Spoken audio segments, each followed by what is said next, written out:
श्री राम जय जय राम। श्री राम जय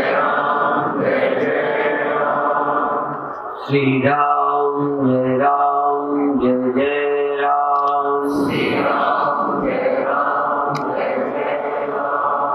श्री राम जय राम जय राम।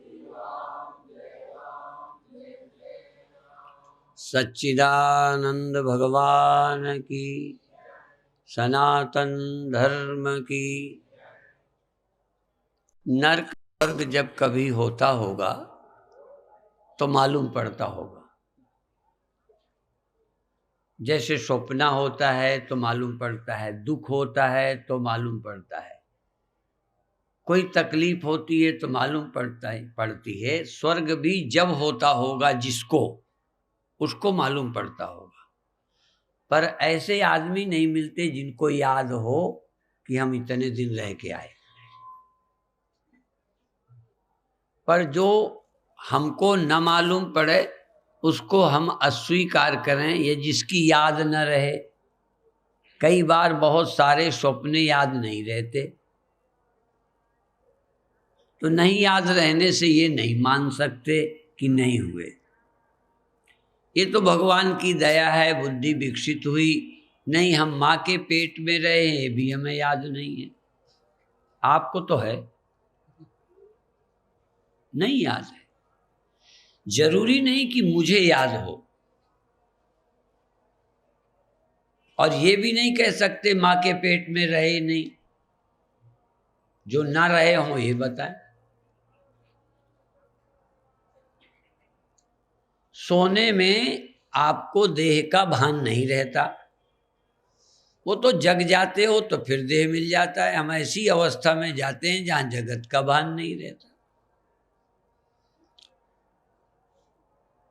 तो पहली बात, याद नहीं रहने से नरक स्वर्ग को हम इंकार नहीं करते।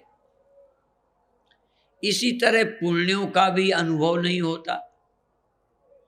एक विश्वास करते हैं, इसलिए शास्त्र द्वारा हमने सुना है और उस पर हमें विश्वास है।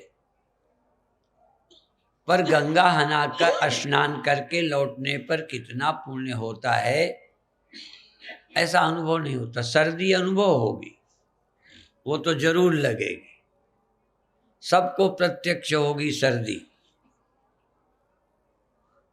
दूरी का पता चल जाएगा, पर कई बार बूढ़ों को भी, कमजोरों को भी ये लगेगा हमें पता ही नहीं चला। इतना उत्साह होगा, इतनी खुशी होगी कि उस समय का कष्ट पता न चलेगा। एक दिल्ली की 80 वर्ष की कमला मिश्रा थी, अब वो 86 की होंगी। यही कुंभ में स्नान करने गई, भूल गई। फिर रात को हम लोग उन्हें ढूंढते फिरे, सवेरे सवेरे अंधेरे में ढूंढते फिरे। वो तो फोन आ गया उनका, वो जो ये सरकारी वो रहते हैं उनमें गई तो फोन आया, तो उसके आधार पर ढूंढ लिया। पर अभी विषय इतना था कि पुण्य का भी मन के अंदर एक विश्वास होता है, और वो मनुष्य के अंतःकरण में होता है। सबको नहीं लगता, जानवर भी तो रहते हैं। कई लोगों के पास यही कहना है कि मछली काहे न तरी जिसका गंग में ही घर है। तुम तो थोड़ी देर जाओगे, मछली तो गंगा में रहती है। कहते वो क्यों नहीं तरी। ये भी हमारा अंदाज है कि तरी की नहीं तरी। और वो क्यों नहीं तरी, एक मोटा अर्थ है कि वो गंगा में ही नहीं है। गंगा तो भौतिक नहीं है, वो मानसिक है। गंगा का आकार भौतिक है। पुण्य का अनुभव तो मन में होता है। इसलिए पुण्य पाप जानवर को नहीं होता, तो गंगा का स्नान का भी जानवर को नहीं होता। और जो जानवर हैं आदमियों में, उनको भी ना होगा। जानवरों की कोई कमी थोड़ा है। जिसके मन में इस तरह के विश्वास नहीं है, वो जानवर ही है। उसके पास केवल भौतिक दृष्टि है। पानी है, गंगा क्या है, और साइंटिफिक लोग ज़्यादा से ज़्यादा ये कह सकते हैं कि ये जल शुद्ध है कि कीटाणु युक्त है, ये जांच कर बता सकते हैं। और उनके हिसाब से बिसलरी पानी शुद्ध है, उनके हिसाब से। और स्वास्थ्य के लिए, पीने के लिए भी ठीक है, पर तरने के लिए बिसलरी ठीक नहीं है, वो तो गंगा ही है। तरना हो तो डिस्टिल वाटर पीकर नहीं मुक्त होगे। ध्यान देना, साफ होना पानी का अलग है, पवित्र होना पानी का अलग है। गंगा जल पावन है। यद्यपि नाला पड़ने से पीने में नुकसान होगा, युद्ध में यदि हम धर्म के लिए, देश के लिए मर जाएं तो मृत्यु तो अच्छी नहीं होती, अमृत्यु तो वैसे होती, पर वैसे मरने से यदि युद्ध में मर जाएं तो उसका पुण्य है। अब ये वैज्ञानिक कसौटी में कहाँ पुण्य है? या तुम्हारे सहज दिमाग से देखें तो देखो, देश के काम में मर गया बेचारा।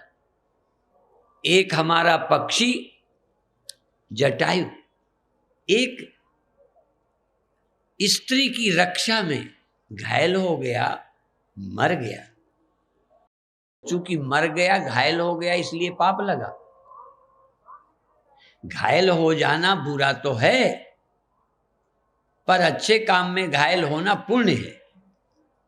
आप तकलीफ और आराम से पाप और पुण्य को नहीं आंकें। किसी कारण हमने चोरी नहीं की और चोरी न करने से कुछ हम निर्धन हैं, तो निर्धन तो हैं पर पुण्यात्मा हैं। धनी हो जाना ही पुण्यात्मा होना नहीं है। कायर की तरह कर्तव्य से भाग जाना, चाहे दुकान रूपी कर्तव्य, चाहे परिवार रूपी कर्तव्य, चाहे देश रूपी कर्तव्य, चाहे आश्रम रूपी कर्तव्य से किसी संकट के कारण हट जाएं तो उस संकट से भले बचे। लोगों को लगेगा भले चले आए, नहीं तो डूब जाते, मर जाते, घायल हो जाते, तुम समझदार हो। लेकिन धर्म दृष्टि से तो भाई पुण्य होता, नहीं तो युद्ध में मारे लोगों के लिए, या फिर गरीब रह जाने वाले चोरी नहीं करते या बूथ कैप्चरिंग नहीं करते, चाहे चुनाव हार जाएं, ऐसे लोग तो फिर चुनाव तो हार गए, लेकिन धर्मात्मा है, पुण्यात्मा है। इस तरह से पुण्य अलग विषय है, सुख सुविधा अलग विषय है। हम सुख सुविधा के लिए धर्म का त्याग कर देते हैं, हम शरीर के लिए भी धर्म का त्याग कर देते हैं, जबकि शरीर धर्म पालने के लिए मिला है। नर सहस्र माह सुनहु पुरारी, को एक होए धर्म व्रतधारी। धर्मशील कोटिन माह कोई, विषय विमुख। अब देखो, पहले तो धर्म, नर सहस्र माह सुरहु पुरारी, को एक होए धर्म व्रतधारी। और धर्मशील कोटिन माह कोई। अब धर्मात्मा हो, धर्मात्मा होने में भी बहुत बुराइयां छोड़नी पड़ेंगी, पाप छोड़ने पड़ेंगे, लेकिन इसके बाद धर्म पूर्वक भी, मान लो आप विवाहिता हैं, आप पति पत्नी हैं, धर्मशील कोटिन माह कोई, विवाहित होने पर भी किसी सीमा तक ब्रह्मचारी रहते हैं। कोटि तो धर्मशील कोटिन माह कोई, विषय विमुख, विषयासक्त नहीं है, धन है पर लोभी नहीं है, विलासी नहीं है, पत्नी वाले हैं पर भोगी नहीं है। एकदम त्याग की बात नहीं कहता, धर्म ने छूट दी है, पाप नहीं है। तुम्हारी पत्नी है, तुम्हारा धन है, खूब खाओ, अपने धन से घी पियो, अपने धन को चाहे जैसे खाओ पियो, लेकिन उसमें भी मेरे पास धन है पर मैं इतना ही खाना चाहिए, कम से कम खाना चाहिए, कम से कम भोगना चाहिए, जितने कम में मेरा काम चल जाए। तो देखो, धर्मशील कोटिन माह कोई, विषय विमुख विरागरत होई। वैराग्य रहे। क्या है? क्षण भर की खुजली, क्षण भर का सुख, खाने में थोड़ा अच्छा लगेगा, बस अच्छा लगेगा तो कुछ भी खा ले, अच्छा लगेगा तो कुछ भी करें। ये मत समझो इंद्रियां साधु की और तरह की होती हैं, धर्मात्मा की इंद्रियां और तरह की, धर्मात्मा का मन और तरह का, सब ऐसा ही है। पर धर्म के कारण बचे, फिर मुक्ति के लिए धर्मशील कोटिन मह कोई, विषय विमुख विराग रति होई। कोटि विरक्त, कल जिनका भंडारा है षोडशी भंडारा, विरक्त संत, विरक्त शिरोमणि, निर्वस्त्र रहते थे। कल उनके फोटो के दर्शन करेंगे, हमने साक्षात देखा है। कोटि विरक्त मध्य श्रुति कही, वो विरक्त ही नहीं थे, ध्यान रखो। कई विरक्त भी मिल जाते हैं, नंगे रह लेते हैं, पर कोटि विरक्त मध्य श्रुति कही, सम्यक ज्ञान सुकृत को लहाई। सम्यक ज्ञान, वो ज्ञानी भी थे। अब वो जल्दी नहीं दिखेगा, विरक्त दिख जाएगा। चेले भी देखेंगे, बड़े दुखी नहीं हुए, क्षुब्ध नहीं थे, बड़े प्रसन्न चित्त रहते थे, शरीर स्वस्थ था। अभी सद्दाम को फांसी लगाया गया, लोगों ने टीवी में उनका चेहरा देखा, पर चेहरे में सिकन नहीं आई। भले वो ज्ञानी था कि नहीं, पर इतना तो कहेंगे अपने मजहब, अपने उद्देश्य के लिए बड़ा दृढ़ था। चाहे वो अत्याचारी रहा है, अन्यायी रहा है, कई बार इनमें भी एक वो रहता है।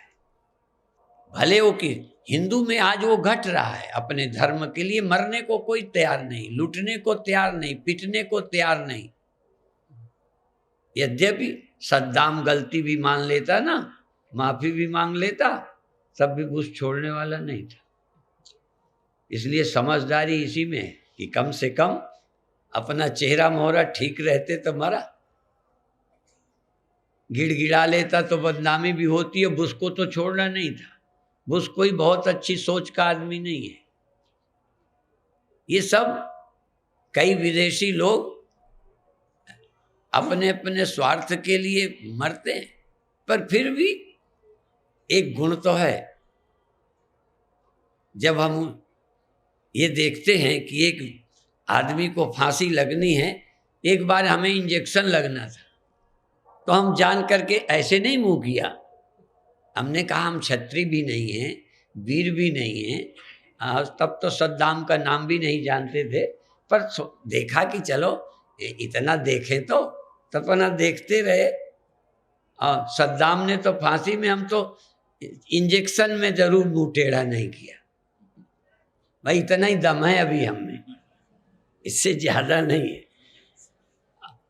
और कई बार हम बदमाशों को पिटते देखते हैं, और ऐसे तो लगता है ये हमसे ऊंचे हैं। हम तो जरा जरा में चिल्ला दें। एक उंगली को, कभी कभी हमारे संघ के व्यक्ति हैं, संगठन के बड़े प्रेम करते हैं, रोज रात को आ जाते, कहते 7 दिन का मुझे मौका दे दो। मेरे से कहा बस 7 दिन मुझे कुछ कर लेने दो। तो कभी उंगली को ज़्यादा यूं कर देते हैं, तो अब साधु हैं तो ज़्यादा नहीं, पर जना देते हैं कि कम दबाव है। यदि मुंह भी टेढ़ा ना करें तो और रगड़ देगा। तो आगे न तकलीफ बढ़े तो कम तकलीफ में थोड़ी और बर्दाश्त कर सकते, पर बर्दाश्त के समय थोड़ा ऐसे कर दो ना, तो वो कम दबाएंगे, नहीं तो रगड़ देंगे। ऐसे ही कांटा कोई निकाले, मैं अपनी बताता हूँ, तुम्हारी कथा नहीं कर रहा, आज अपनी कर रहा हूँ। कोई कांटा निकाले तो थोड़ा लगता है तो ऐसे कर देता हूँ, जिससे सावधानी से निकाले, नहीं तो कांटा घुसेड़ देगा, उसे क्या पता, अंदर डाल के निकाल देगा। अपने हाथ से जब करते हैं तो कितना लगता है, सावधान रहते हैं। लेकिन लोग अपने हाथ से निकाल सकते। हमने अपने हाथ से लोगों को बाल तोड़ते देखा। जैनी तो तोड़ते हैं ना, जैनियों के बाल तोड़े जाते हैं। हमने तो ऐसे देखा कई यूं यूं अपने जैसे घास उखाड़ रहे हैं, अपने पैर के रोमे तोड़ लेते। मन की बात है। हमारे तो एक बार हमारे स्वामी त्यागानंद जी हैं, बैठे हैं, हम बड़े मित्र भी रहे, गुरु भाई कहें, शिष्य की तरह भी रह लेते हैं, पर प्रेम मित्रता में ज़्यादा रहे। एक लड़के को कह दिया कि इनका रोवां यदि तुम ताबीज में बांध लोगे तो कुश्ती कभी नहीं हारोगे, और यदि इनका रोवां तोड़ के तुम मथानी में बांधोगे तो दूध की कमी नहीं होगी, और यदि तुम धन में रख लोगे तो धन नहीं घटेगा। तो मेरे उखाड़ने आ गए, तब मैं भागा भागा फिरूं तो वो तो माने ना। तब इनको डांटा, तब इन्होंने कहा मैं हंसी करता हूं, तो माना नहीं तो मेरे तो नोच लेता। आदमी को लाभ होता है, गुरु मर जाए तो कोई बात नहीं। यदि मेरे दांत उखाड़ने से तुम्हारी लक्ष्मी टिक जाए ना, तो मेरे दांत साफ हो जाए। इतना आदमी लोभी लालची है, धर्मात्मा लगता है। कई लोग मेरे इतना प्यार करते हैं कि खिला के मार ही दें, वो तो भगवान बचाए है, इन्होंने नहीं छोड़ा मेरे को। आप हंसी समझते होगे, भगवान न करे गुरु मत बनना, बहुत खतरनाक है गुरु बनना। कड़े मन का ना हो ना तो गुरु बनना खतरनाक है। ढीला नहीं चाहिए मेरे जैसा गुरु। मनुष्य जाने कहाँ अटका पड़ा है। अब कुछ भी करते रहो, होता तो वही है जो मंजूरे खुदा होता है। मुद्दई लाख चाहे तो क्या होता है। ये सब होता रहा है, हो रहा है। राम के साथ हुआ, कृष्ण के साथ हुआ। सीता चुराई गई, पिता नहीं रहे, कैसे कैसे वनवास हुआ, क्या बताएं तुमको। भगवान न करे राम जितनी दुर्दशा तुम्हारी हो। कोई कम है? ये तो नहीं दुखी हैं तो उनके मन का है, उनके ख्याल का है। यदि पूरी घटनाएं उनकी जैसी तुम्हारे साथ हो जाएं, पति थोड़ा बात कर देता है तो रोती हैं।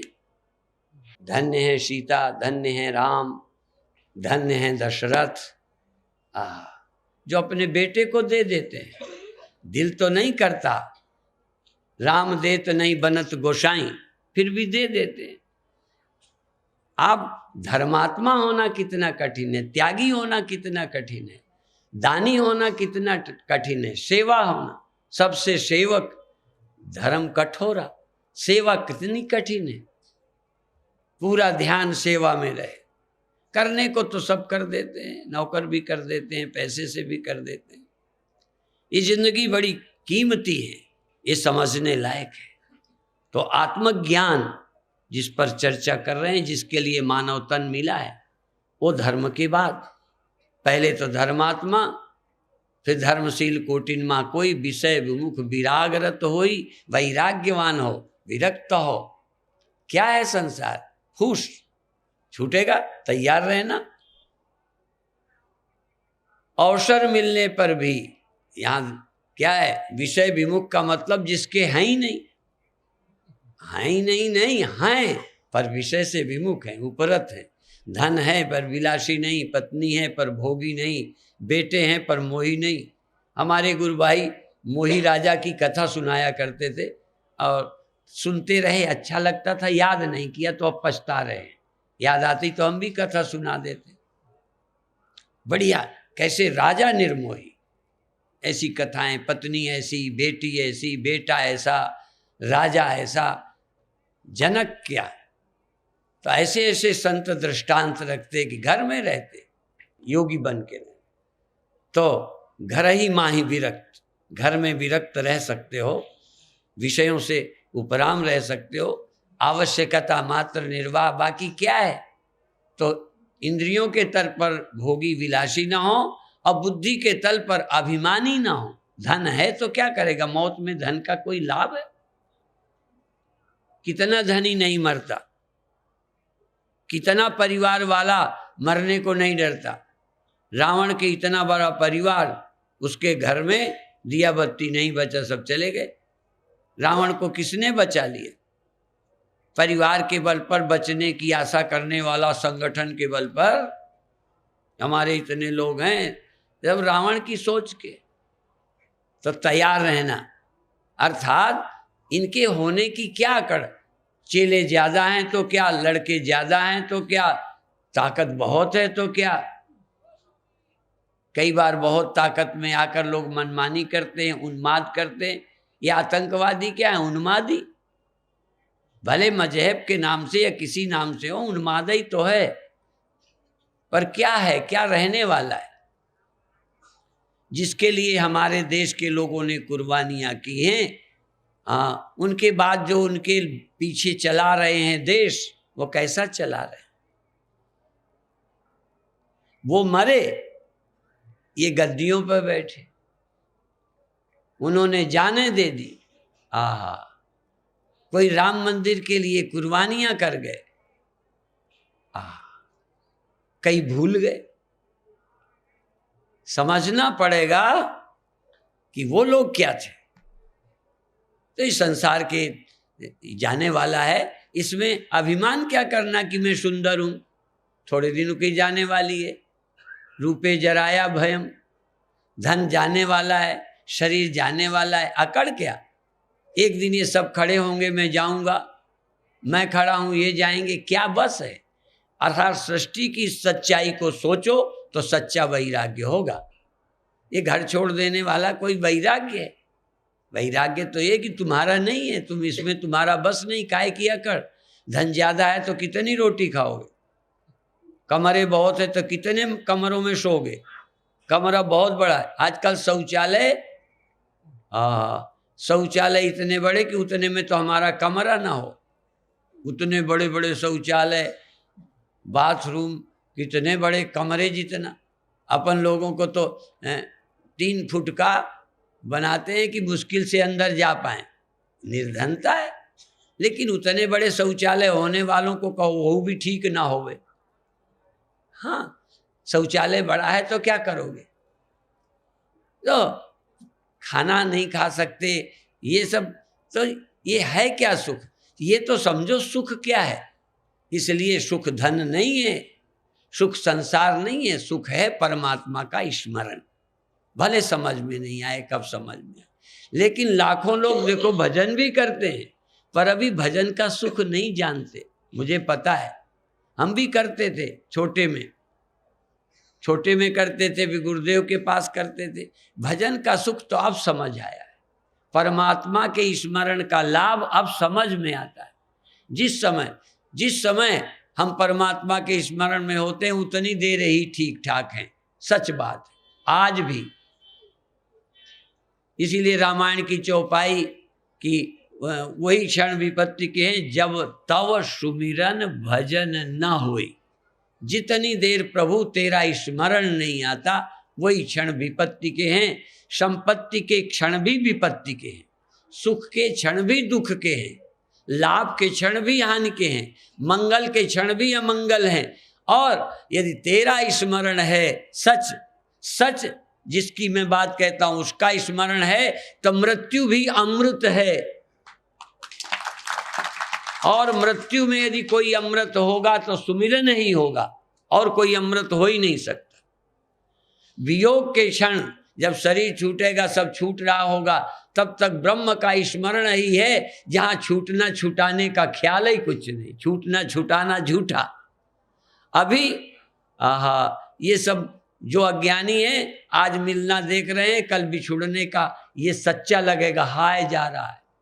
अज्ञानी को, सुमिरन वाले को लगेगा हाय मेरा कुछ नहीं जा रहा। हाय हाय 2 तरह से बोलते हैं। हमारे यहाँ दुख में हाय हाय बोलते हैं ना, अविदेशी हाय हाय खुशी में बोलते हैं। तो उस समय हम विदेशी होंगे। परमात्मा का स्मरण करके हम हाय हाय उस वाला नहीं करेंगे। हमारा क्या जाता है ही क्या, था ही क्या। और ये प्रैक्टिकल होना, और ये छिप नहीं सकता, चालाकी से काम नहीं बनेगा, आप गहराई में। और मैं बताऊं, मरने के बाद सबूत नहीं, मरने के समय सबूत नहीं, ये भी मैं कहता हूं। जिंदगी में देखो क्या कुछ क्षण ऐसे हुए जब सचमुच भगवान का स्मरण किया है। जिसकी मृत्यु नहीं होती वो तुम्हारे पास है, उसका ख्याल आया। कई लोग कहेंगे उसको तो गुस्सा आता है, वो भी तो मेरी ही जैसा है। बहुत लोग छोटी छोटी बातों से नापते हैं, गुरुओं को भी नापते हैं, वो भी तो नाराज होते हैं। नहीं समझ में आया। तुम्हारी तरह राम भी रोए हैं, पर राम तुम चाहे रोए भी नहीं हो, बल्कि पत्नी से छुटकारा भी चाहा हो, तो भी मैं बताऊं तुम राम नहीं हो। तुम्हारे अंदर यदि सत्य का स्मरण नहीं आ रहा तो किसी ज्ञानी से तुलना करने के लायक नहीं हो। जिसने सत्य का स्मरण नहीं किया, केवल संसार में, तो सुख दुख तो सबको होते हैं, भूल जाते हैं। हमारे गुरुओं ने कहा, जो नर दुख में दुख नहीं माने, कंचन माटी जाने, सुख सने और भय नहीं जाके, सुख सने और भय नहीं जाके कंचन माटी माने। जो नर दुख को दुख नहीं माने, जो दुख को दुख नहीं समझता, क्या है, वियोग को वियोग नहीं समझता, ये क्या है ये सब, उसकी नजर कहीं और है।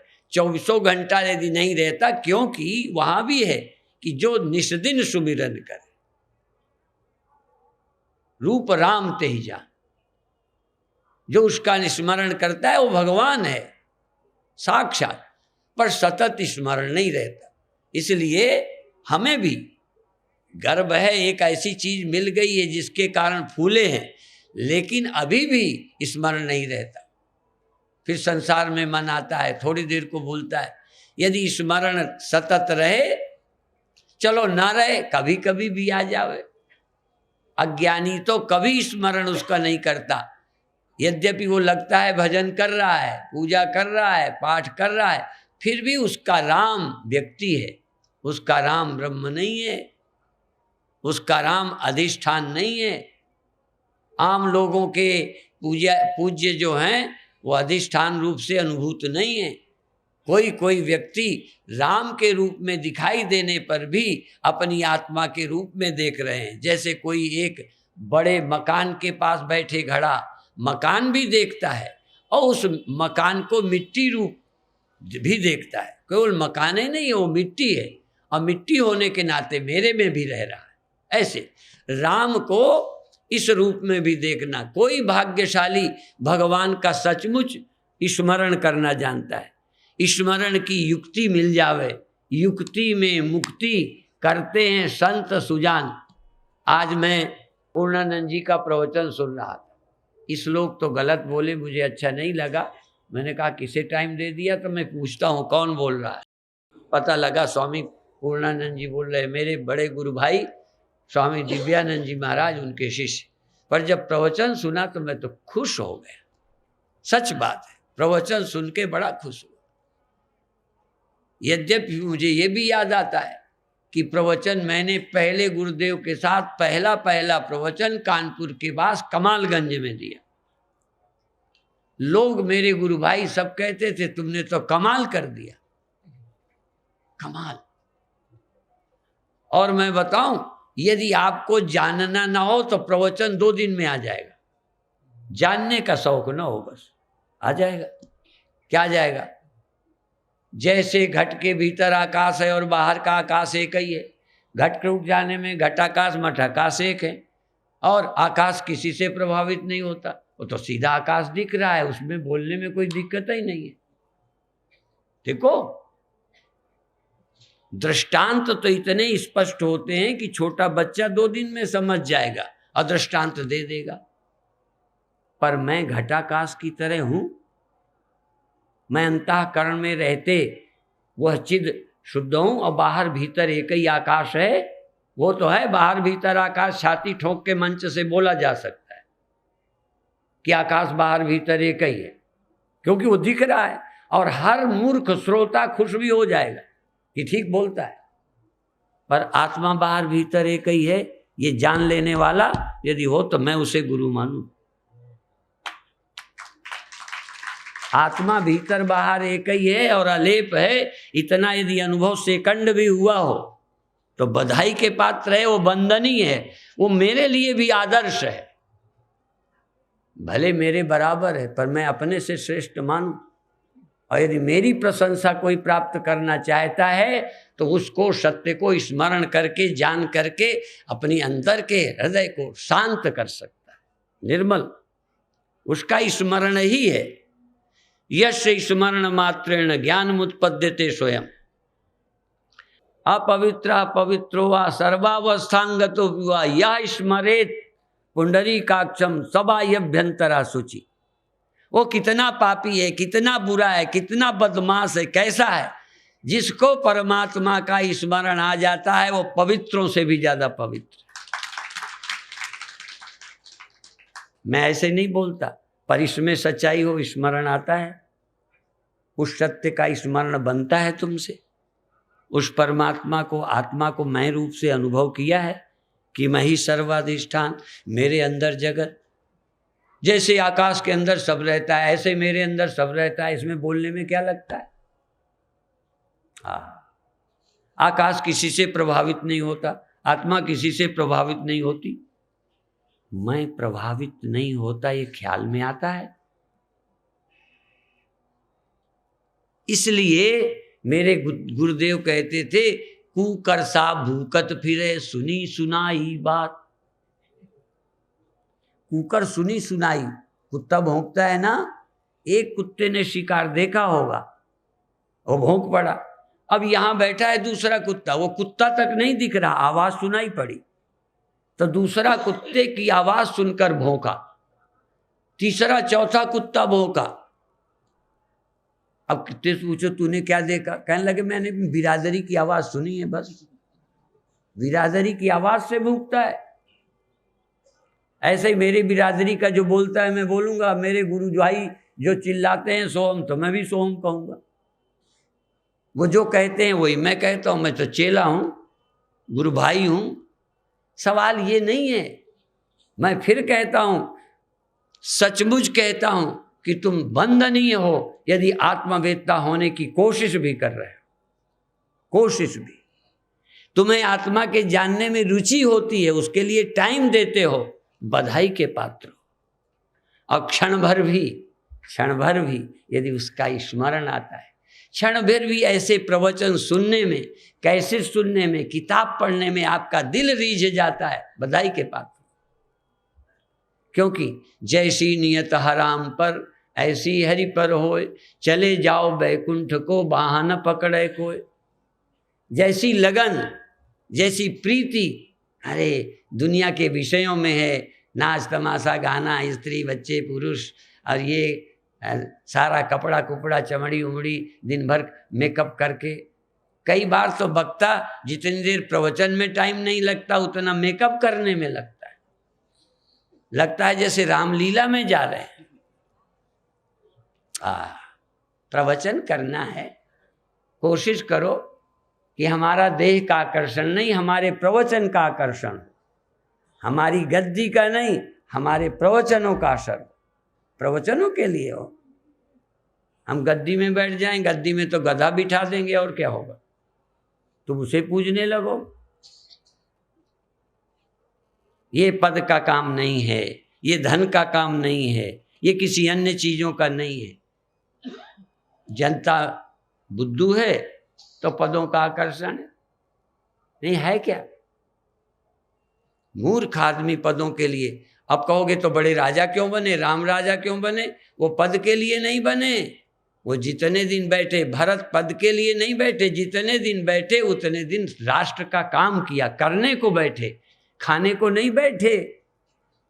रामायण सुनाने वाले हमारे जगत प्रकाश त्यागी जी सुनाते हैं कि इतने दिन लोगों ने ये नहीं खाया, ये नहीं किया, सोए नहीं।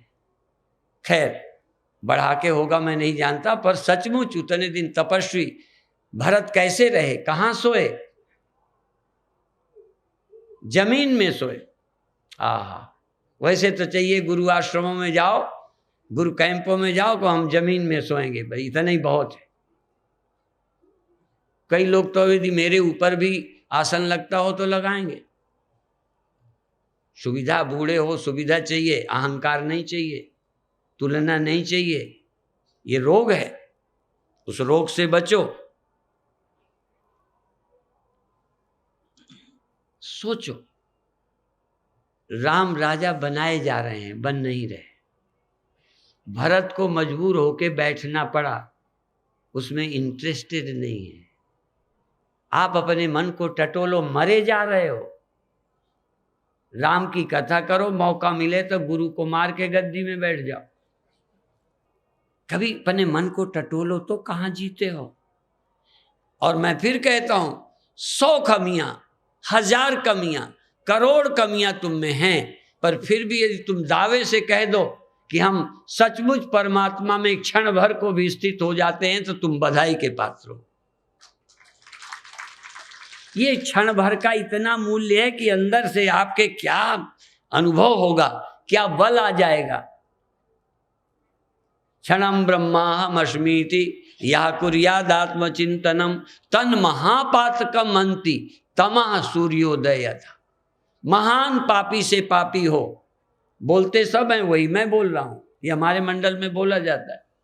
सचमुच तुम महान पापी हो, पर ये क्षण भर भी सचमुच ब्रह्म स्मरण बना, क्षण भर भी मैं ब्रह्म हूं, ये सचमुच अनुभव हो रहा है।